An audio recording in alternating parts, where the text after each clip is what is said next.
Yeah, it's a drop behind. I mean, we're live right now, but we can still talk about the That's fine. background. Yeah, Yeah. that's fine. Yeah, Well, yeah, no. because If the people are because you know curious, I'm setting up the. this is my home office. You can see there's like a black roll up there, a green roll, a white roll. You know, it's like Yeah, a sushi joint up in that here. I looks got a like bunch of a rolls. fancier version of what I'm doing at my place right now for my Yeah, podcasting studio. So, cool. or I my like it. vlogging studio, I guess. Well, people didn't come here to talk about paper rolls. They came here to talk about Ask a Property Manager. This is episode 43. I'm Eric Worrell with RentPrep.com, joined always by Andrew Schultz, an associate broker with Realty Edge. How you doing today, Andrew? Doing well. How are you? I'm doing pretty good. I'm enjoying the morning so far. Good. Yeah, and we have 4 questions this week because you found 4 really good questions in the Rent Prep group. So why don't we just jump right in? So we'll see how this goes. Sounds All good. right. So sorry for yelling there. This first question comes from Lenny. So she's talking about rejecting applicants. So she has a good wording to use if their credit is not good. She says your stated credit score does not meet the minimum required for this property, but I need wording for other things like no prior landlord history and not enough income. So Mhm. what made you think of this? Why did you pick this question? I actually picked this because we were just having a discussion on it in our office the other day about the adverse action letter because we actually use I actually think that we use the rent prep letter word for word. I don't think that Mhm. we've made any modifications to the letter that you guys have up on your website. And obviously, we're using you guys for screening, so it Yeah. makes sense to use the adverse action letter that you guys have up.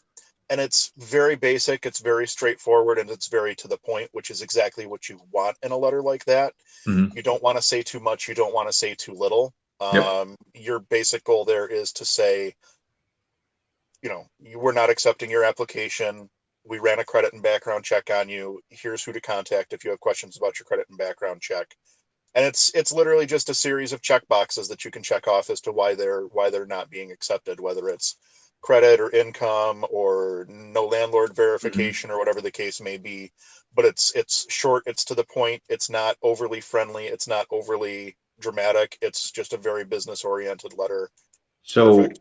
we actually have 2 versions. It sounds like you're kind of using Oh, one okay. that's a little bit more specific, and we have a generic one. I know from talking with Steve, our CEO, he actually recommends a lot of people to use the generic one too. Hmm. So then that person can get in contact with the screening company or the consumer reporting agency, which is what RentPrep is. Right. If you use another service, make sure that the information of that service is included on that adverse action notice. Hmm. Basically, I call an adverse action notice a pass the buck notice Hmm. because as the landlord or the property manager, you don't want to be spending a lot of time dealing with people that you've denied that aren't a good fit for your rental Right. property. You want to be able to Exactly. pass the buck on that. Yeah, So absolutely. it should be going to Rent Prep or it should be going to Hmm. whatever screening company you used. And Hmm. like you're saying, less is more a lot of times with these things Yeah, because the less you say, you the better off you are in a lot of instances.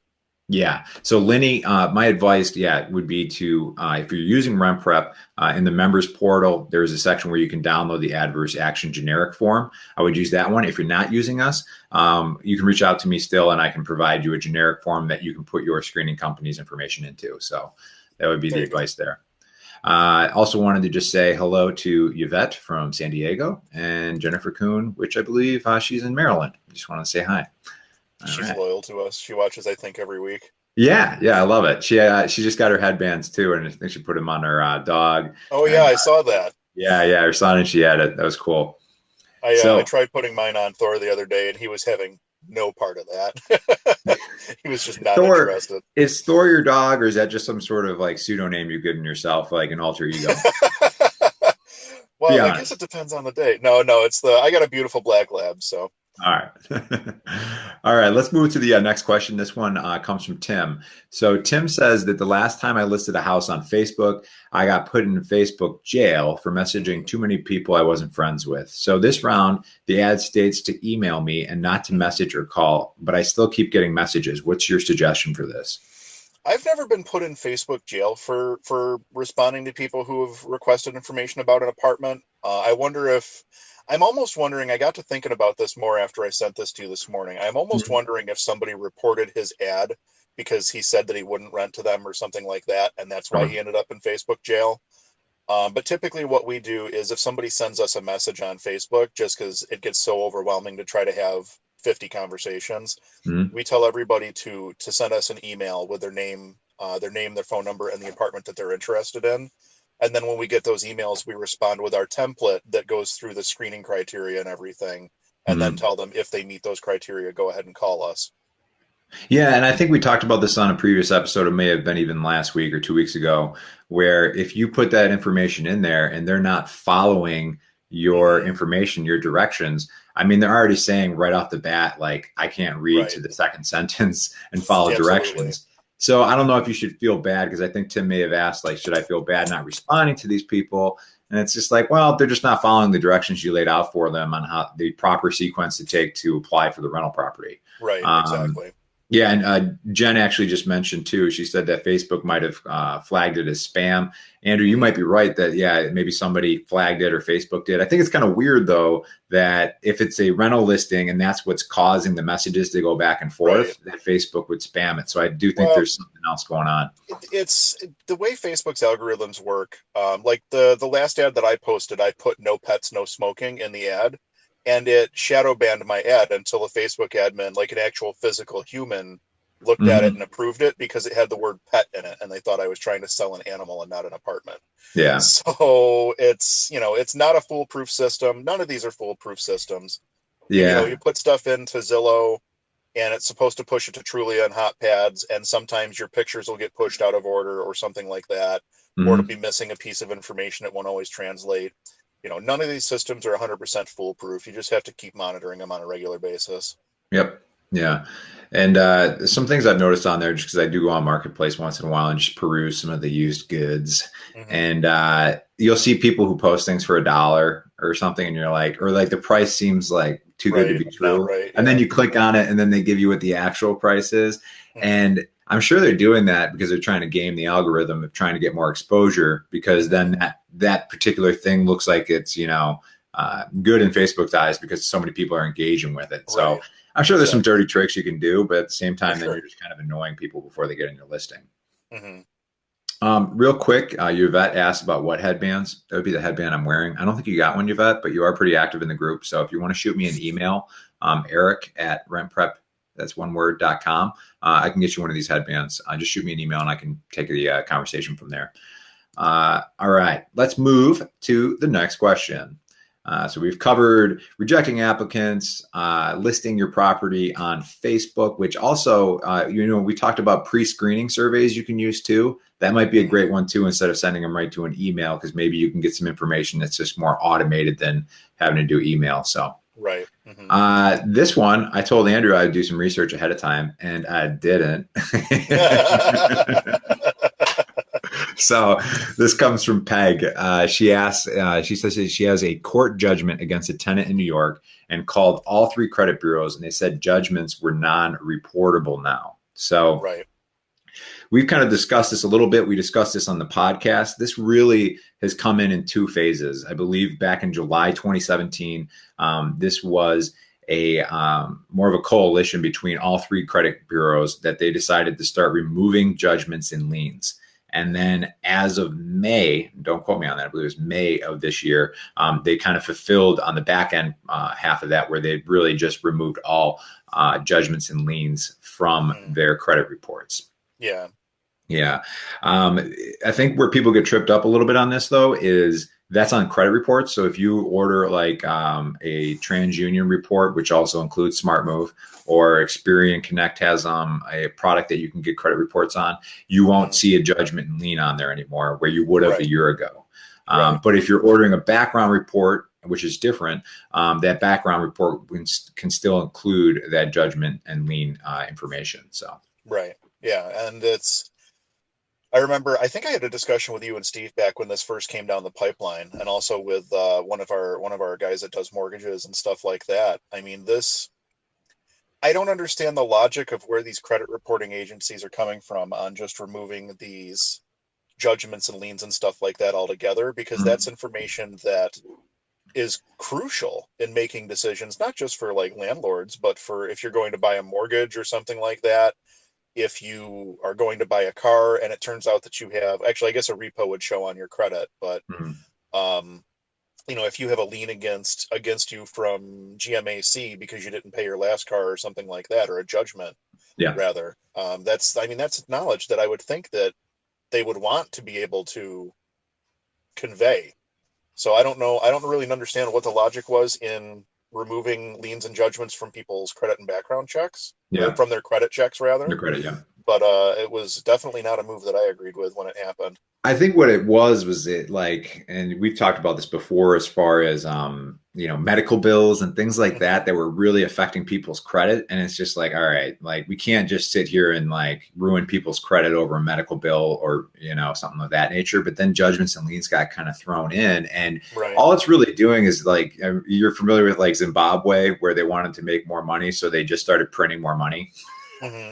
And it's just like the inflation just rises, and then all of a sudden Yeah. everything gets Exactly. crazy. I think it's a similar thing of what's going on with some of the credit bureaus, is they're removing so much stuff. So what's happening is you're going to see credit scores start Artificially rising. high scores. Yeah. Yeah, and then all that happens is then you're like, well, I used to go by a 625, but now after a few years of this, like it looks like 650, 675 might be the standard. So Right. those are things to kind of consider too, is just keeping an eye on if the credit averages are starting to inflate essentially. Right. Yeah. Exactly. Yeah. It's Yeah. one of those things that'll just have to be monitored over the course of time, and Yeah. a And decision will have to be made, I guess. from my understanding, if you do want a judgment or a lien to show up on somebody's background check, the easiest and most official way to get that to happen is by going through a collections agency to collect on that judgment. I'm a little vague because Steve's a lot more familiar with that from coming from the collections world Right. before Rempro. But I do know that if you're going that route, it's a little bit easier to make sure that that shows up. Yeah, So, because it would that point would show as I think the way it reports on a credit report is it'll show as an account with the credit collection agent, or with the collection agency. It'll mhm. show as a new trade line on your credit report, Okay. and it'll show as in collections, and it should actually show at least the category of what the debt originally was. Sometimes you'll even get the company name. Like I remember yesterday we ran one, and it showed with a collection account for National Fuel, which is our local gas company here. Mhm. And then a little bit further down, there was another item, and it just listed real estate. So it was just a real estate debt. It turned out that I think we're still researching it, but I think it was an old eviction or something like that. Okay. But they sent it to a collections company, and then it showed up not as the company's name, but it showed up as the collectors, and then it said real estate debt underneath. So that kind of clued us in that it needed more research. Okay. Cool. All right. Just wanted to say hello real quick to Debbie. How you doing, Debbie? Good morning. She says good morning to you too, Andrew. Good She just morning. said it to both of us. I'm assuming it's to both of us, but I would have hoped so. yeah, that'd be kind of crappy if it wasn't, right? Right? All Just right. sitting here doing my thing. Yeah. So I'm going to ignore the fact that my dad's calling me on my cell phone right now. But the next question here comes from Lori. So she says, I have a question. Should you have a prospective tenant fill out an application for an adult child with a disability who is living with them and run a background check on that adult child as well? Hmm. So what are your thoughts here, Andrew? I would do it. For the extra few bucks that you're going to spend on a credit and background check to kind of have that extra peace of mind. I would do it. The Mm-hmm. reason I say that is because you don't know. Um, what's the nicest way possible of putting this? Well, you know what? I thought about this a little bit. Maybe I'll give you Yeah. time to collect your thoughts. Okay. So the A, B, C, D, E's of property management, always be consistent, document everything, right? Mm-hmm. So I understand why That's mine now. yeah. Oh, I got that from Jamie Kane on the when she came in Oh and yeah, talked about that's right. I yesterday's. remember that. Yeah, I'll give her credit. The so in this situation, I was thinking about this, and it does feel kind of awkward to run a background check and have an application on an adult child who's disabled. But at the same time, it's like you always want to be consistent, and Right. especially a disability is a protected class. So Mhm. in some ways, and I know this sounds weird, but like you're discriminating if you're not running a background check and collecting a rental application if that person were not to have a disability, right? Right. So all you're really doing is you're acting consistent and trying to treat this person the same way that you would if they didn't have a disability. So Right. in my opinion, that's why you should just stick to what you do in your process. If you typically don't accept rental applications from the adult children, then don't do it in this situation. And if you do, you should accept you should take the rental application and run a background check. Yeah, yeah, good call. That's actually, I hadn't thought about the consistency portion of it, but that makes a lot of sense. I was Mhm. thinking more along the lines of, if the disabled adult child was not always disabled, they may have some kind of a past that's worth knowing about. The other thing I had thought about, and it's kind of dark to be honest with you, but having an adult child that's in a situation where they have a social security number and have access to credit and things like that, there's nothing that says that somebody's not using their credit when they shouldn't be, or without their knowledge or consent. So, I mean, you might uncover something that you don't necessarily want to uncover, but it could save yourself a lot of headache down the road. Yeah, yeah, And it's, absolutely. like I said, it's a little bit dark, but I've seen it. I've Yeah, seen it more than once. So I would yeah. run the credit and background checks. Okay. Yeah, and then we had a couple of other comments kind of came in here. Jennifer had mentioned that she personally doesn't look at the score, but actually what's on the credit report. So lower scores could be because of the medical bills, student loans, old collections, etc. Hmm. That's a pretty good point. How much weight do you put on the credit score personally, Andrew? I mean, I know it's hard to say, but You're right. It's hard to say. We look for a 620. 620 is our guideline. That's the number we look for. But we also look at every credit report individually. So if somebody comes in and has a 550 credit score, but it's because they have a bunch of medical debt, which I think there's something about medical debt. Is medical debt not reportable now too? yeah, I can't Yeah, recall if it's all medical debt is being, it might be after a certain time limit or something that something medical like that. debt is Yeah. being No, you know what? It eliminated takes from. longer to go on. Yeah. I think it's 6 or 12 months before you're allowed to put medical debt onto a collection report or onto a credit report now. I think Yep. that's what it was, Yeah, that because sounds it takes familiar. time for the insurance companies to settle things out and Which it should whatnot. be, because there's a lot of, Right, back and forth where the insurance companies are kind of, messing with, screwing around with people essentially. And then right. these people's credit were getting affected from that. So Destroyed. Yeah, some of exactly. these changes, it makes complete sense. But like we were Some saying of them do, earlier, some of them don't. removing Right. judgments and liens is a little weird, but Exactly. So yeah, I would say we look at every credit report individually. So if I see somebody come across that's got a 550 credit score, but it's because of a bunch of medical debt, I look at medical debt and I don't want to say I write it off, but I look at it as less important as a debt. As far as a debt goes, I look at medical debt as less important than, if you're dropping little collections for $200 and $300 because you didn't pay a cell phone bill. That says a lot about you versus having $25,000 worth of medical debt because you got into a bad health situation while you sure. were, out of work or something like that, or lost your job because of the medical situation or whatever the case may be. Basically, We look at everything individually. you look at each item and then try to determine how much of responsibility is weighted in that item. So the Exactly. fact that they haven't paid off a $200 cell phone bill for a year, that you can say, Hmm. you know what, you can muster up the $200, you're just not doing it. Right. Versus, you don't put them quite as responsible if they're in the hole for a $25,000 medical debt, because that's kind of Medical, right. understandable to be like, Exactly. yeah, It's super easy to come into thousands upon thousands of dollars in medical debt in this country. mm-hmm, And trying to hold that against somebody is, I wouldn't do it. I personally wouldn't do it. So yeah, that's kind of my thought on it. But I mean, if you see somebody that's, their car's been repoed, they lost a house, they've got student loans that haven't been paid. Student loans are a big one. I remember having a discussion with you and Steve last year at some point about student loan debt. mm, And at one point I was thinking to myself, I could almost forgive student loan debt. But then I realized you really can't, because student loan debt is one of the few debts. Student loan debt is one of the most aggressive forms of debt out there.